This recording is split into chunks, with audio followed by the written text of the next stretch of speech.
আল্লাহর বাণী জিবরাইলের মাধ্যমে আমাদের নবী মুহাম্মদ সাল্লাল্লাহু আলাইহি সাল্লামের নিকটে এসেছে। সেই কথাই নিয়ে তিনি প্রথমে আলোচনা করেছেন। পৃথিবীর বড় বড় বিদ্বান বিভিন্ন জনের বুঝ অনুযায়ী তাদের কিতাবে সূচনামূলক আলোচনা ভিন্ন ভিন্ন করেছেন। যেমন ইমাম মুসলিম কিতাবুল ঈমানের আলোচনা দিয়ে কিতাব আরম্ভ করেছেন। ইমাম আবু দাউদ অনেক বড় মুহাদ্দিস, তার কিতাব পবিত্রতা পবিত্রতা দিয়ে শুরু করেছেন। ইমাম ইবনে মাজাহ অনেক বড় মানুষ, বড় মুহাদ্দিস, আল্লাহর সুন্নাতকে মানতে, রাসূলের সুন্নাতকে মানতে হবে, এটা আলোচনা আগে হবে। এই আলোচনা দিয়ে তিনি তার কিতাব আরম্ভ করেছেন। মর্মে ইমাম বুখারী রাহিমাহুল্লাহ ইসলাম ধর্মের সূচনা কিভাবে হলো, ওহীর মাধ্যমে হলো। আল্লাহর নবী বয়স যখন 40 কাছাকাছি, তখন কেন জানি তাকে মানুষ সমাজে থাকতে ভালো লাগে না। কেন জানি তিনি নির্জনে থাকা ভালোবাসেন। পরিস্থিতি এমন হয়ে গেল, এক পর্যায়ে তিনি আর মানুষ সমাজে থাকতে চাইলেন না। তখন তিনি গারে হীরায় রাত দিন কাটাবে নির্জনে, এই জন্য তিনি বাড়ি ছেড়ে চলে গেলেন। কয়েকদিনের জন্য খাদ্য পানি বেঁধে নিয়ে যেতেন। খাদ্য পানি শেষ হয়ে গেলে আবার আসতেন। খাদিজা রাদিয়াল্লাহু তাআলা আনহা তার জন্য খাদ্য পানি প্রস্তুত করে দিতেন। হঠাৎ একদিন জিবরাইল আলাইহিস সালাম তার কাছে আসলেন নির্জনে। এসে চেপে ধরে বললেন, ইকরা, পড়ুন। উনি বলছেন, মা আনা বিকারি, আমি তো পড়তে জানি না। তো আবারও জিবরাইল বললেন, পড়ুন। তো আমাদের নবী মুহাম্মদ সাল্লাল্লাহু আলাইহি সাল্লাম বললেন, আমি পড়তে জানি না। আবারও জিবরাইল আলাইহিস সালাম বললেন, পড়েন। ইকরা বিসমি রাব্বিকাল্লাযী খালাক, খালাকাল ইনসানা মিন আলাক। এই কয়েকটা আয়াত জিবরাইল আলাইহিস সালাম আমাদের নবী মুহাম্মদ সাল্লাল্লাহু আলাইহি সাল্লামের সামনে পেশ করলেন। তিনি ছিলেন নির্জনে, একাই নির্জনে থাকা তিনি পছন্দ করেছিলেন।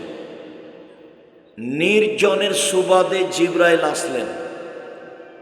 ঘটনা ঘটল, মুহাম্মদ সাল্লাল্লাহু আলাইহি সাল্লাম স্ত্রী খাদিজার নিকটে এসে বললেন, জাম্মিলুনি জাম্মিলুনি খাশিতু আলা নাফসি। খাদিজা, তুমি আমাকে কম্বল দিয়ে জড়িয়ে ধরো, আমি মারা যাই নাকি, আমি নিজের ব্যাপারে আশঙ্কা করছি, আমার যে কি হয়। তখন খাদিজা রাদিয়াল্লাহু তাআলা আনহা বললেন, বলেন কি আপনি, আপনার মতো মানুষের উপরে কোনো দুর্ঘটনা আসবে, এটা হয় না। এই কথা বলে তিনি কয়েকটা কথা উল্লেখ করলেন। তাতে তিনি বললেন, আপনি অসহায় মানুষের খাদ্য যোগান, অসহায় মানুষের বোঝা বহন করেন, মেহমানকে খাওয়ার ব্যবস্থা করেন,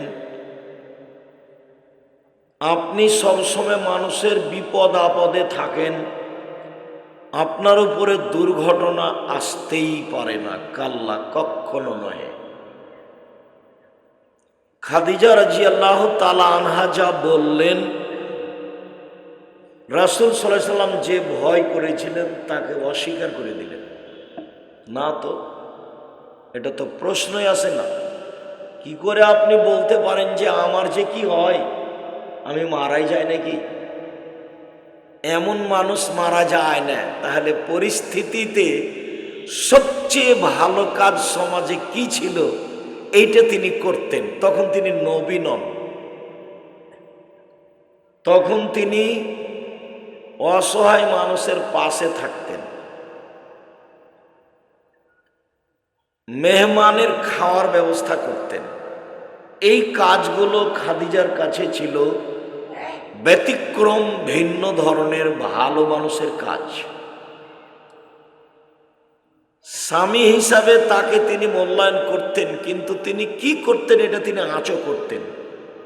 খাদিজা রাদিয়াল্লাহু তাআলা আনহার বুদ্ধির অভাব ছিল না, পরিস্থিতি বুঝারও কোনো অভাব ছিল না। তারপরেও তিনি বললেন, চলেন আপনাকে নিশ্চিত করার জন্য আমার চাচার কাছে নিয়ে যাই। চলো। পরিস্থিতি জটিল হলে বড় মানুষকেও কোথাও যেতে হয়। পরিস্থিতি জটিল হলে বড় মানুষকেও কোথাও যেতে হয়। তো স্ত্রী বলছেন, চলেন নিয়ে যাই, সান্ত্বনা দেওয়ার জন্য আপনাকে অতিরিক্ত। চলো। নিয়ে গিয়ে বলছেন, দেখেন তো চাচা, আপনার ভাইয়ের ছেলের ঘটনা কি, ও কেন এভাবে বলছে? তো ওরাকা বলল যে, বলো তো কি হয়েছে তোমার? তো ঘটনা এই এই এই। তখন ওরাকা বলছেন, আরে সে তো নামুস, জিবরাইল, তোমার কাছে তো জিবরাইল এসেছিল, তোমাকে তো এলাকার লোক বের করে দিবে। তো তখন তিনি বলছেন, অমুক রেজিয়া, আমাকে বের করে দেওয়া হবে? আমার চাচা চাচি গ্রামবাসী আমাকে কত ভালোবাসে, তা হিসাবে নিয়ে আসা যাবে না, তারা আমাকে বের করে দিবে মানে? এই কথা আমি বুঝে নিতে পারছি না। তো ঠিক আছে, তাহলে বুঝো, আমি বলি, জিবরাইল জীবনে যার কাছে এসেছে তাকেই মানুষ এলাকা থেকে বের করে দিয়েছে। তুমি যে বলছো যে আমার আত্মীয় স্বজন, আমার চাচি, আমার চাচা, আমার গ্রামবাসী আমাকে জীবন দিয়ে ভালোবাসে, আর তারা আমাকে বের করে দিবে, এটা কথা হলো? তো তুমি যে বিশ্বাস করো না, তো তোমাকে বলি, জীবনে যার কাছে জিবরাইল এসেছে তাকেই বের করে দেওয়া হয়েছে। তো তোমার কাছে এসেছে, তোমাকেও বের করে দেবে। তো আমি ওই সময়তে বেঁচে থাকলে তোমাকে সহযোগিতা করতাম। তো এই হলো ওহীর সূচনা।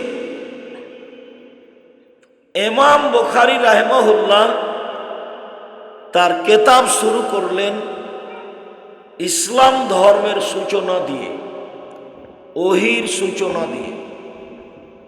তাতে তিনি একটা অধ্যায় উল্লেখ করলেন, বাবু কাইফা কানা বাদুল ওহী ইলা রাসূলিল্লাহ সাল্লাল্লাহু আলাইহি ওয়াসাল্লাম। আল্লাহর রাসূলের নিকট কিভাবে ওহীর আগমন হলো, কিভাবে ওহীর আগমন হলো, এইটা হলো ইমাম বুখারী গ্রন্থে প্রথম আলোচনা।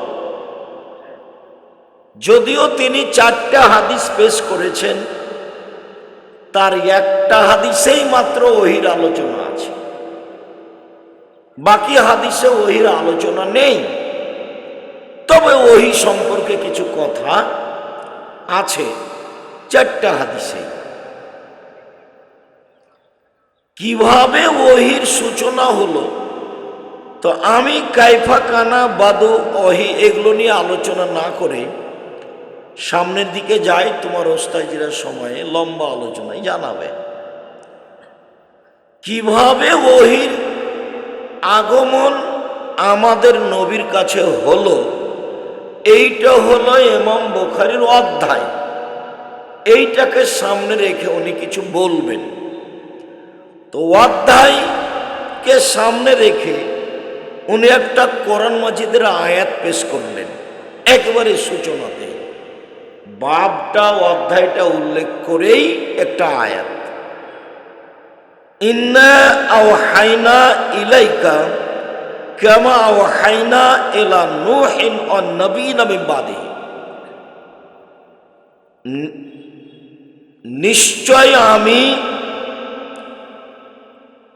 মুহাম্মদ সাল্লাল্লাহু আলাইহি সাল্লাম আপনার নিকট ওহী করেছি যেভাবে নূহ এর নিকট এবং নূহের পরবর্তী নবীগণের নিকট ওহী করেছিলাম।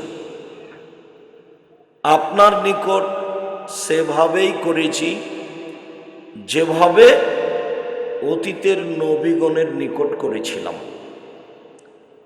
প্রথমত ইমাম বুখারী বলতে চাইলেন যে অতীতের নবীগণের কাছে যেগুলো ছিল সেইগুলো হাদিসের মতোই কথা ছিল, বা নবীর কথাগুলি অতীতের নবীর কেতাবের মাধ্যমে জিবরাইলের মাধ্যমে যা এসেছে তেমনি। এখানে ইমাম বুখারী ওহী মাতলুর আলোচনা করতে চাননি, যেগুলো জিবরাইল সরাসরি পড়েন, যার নাম কোরআন মাজিদ। এইটা ইমাম বুখারী এখানে বলতে চাননি, কেননা ইমাম বুখারীর উদ্দেশ্য কোরআন মাজিদ নিয়ে আলোচনা করা নয়। ইমাম বুখারীর লক্ষ্য উদ্দেশ্য হলো হাদিস নিয়ে আলোচনা করা। তো হাদিস নিয়ে যে আলোচনা করবেন, তো হাদিসের কথা বলবেন, অতীতের কোনো হাদিস দেখাবেন এখানে, তা না দেখিয়ে কি দেখিয়েছেন, একটা আয়াত দেখিয়েছেন। প্রথমে আয়াত দেখিয়ে বলেছেন যে অতীতের নবীর কথাগুলো ছিল ওহী হাদিস, আমার নবীর কাছে যেগুলো হাদিস হিসেবে এসেছে সেগুলো আল্লাহর বাণী, জিবরাইলের মাধ্যমে নবী বলেছে, তবে জিবরাইল এসে পড়েননি, তেলাওয়াত নয়। তো হাদিসের মান নবীর, আমাদের নবীর যে হাদিসের মান, অতীতের নবীগণের কথারও সেই মান। অতীতের নবীগণের ওহীর মান যা ছিল, আমাদের নবীর হাদিসের মান সেটাই। প্রথমত ইমাম বুখারী এই কথা বলতে চাইলেন। তারপরে যেটা বলতে চাইলেন সেটা হলো এই যে আপনার উপরে বিধান যেটা আল্লাহ দিয়েছেন, সেই বিধানের সূচনা হয়েছে নূহ আলাইহিস সালামের উপরে। নূহ আলাইহিস সালামের আগে যারা ছিলেন তাদের উপরে কোনো বিধান ছিল না। পাপ করলে কি হবে, নেকি করলে কি হবে, কিভাবে সলাত, কিভাবে সিয়াম, এইরকম বিধান নূহ আলাইহিস সালামের আগের নবীর উপরে ছিল না, যার কারণে তাদের কোনো বিধানও পাওয়া যায় না। যা পাওয়া যায় তা মোটামুটি নূহ আলাইহিস সালাম থেকেই পাওয়া যায়। তা আমাদের উপরে যেমন হালাল হারাম বিধান আছে, তো অতীতের নবী নূহ আলাইহিস সালামের উপরে তেমন হালাল হারাম বিধান ছিল। ওর পূর্বে কোন নবীর উপরে এরকম বিধান ছিল না, যার কারণেই ইমাম বুখারী এই আয়াতটা বাছাই করেছেন যে আপনার ওহী হলো নূহ আলাইহিস সালামের ওহীর মতো। আয়াতটা পেশ করে আল্লাহর কথা বললেন যে আল্লাহ আমাদের নবীকে বললেন আপনার কাছে ওহী করেছি যেমন ওহী করেছিলাম নূহের নিকটে এবং তার পরবর্তী নবীগণের নিকটে। এরপরে আমরা এই আলোচনা ছেড়ে দিই। আমাদের সংক্ষিপ্ত 3টা আলোচনা আছে। তার প্রথম আলোচনা এইটাই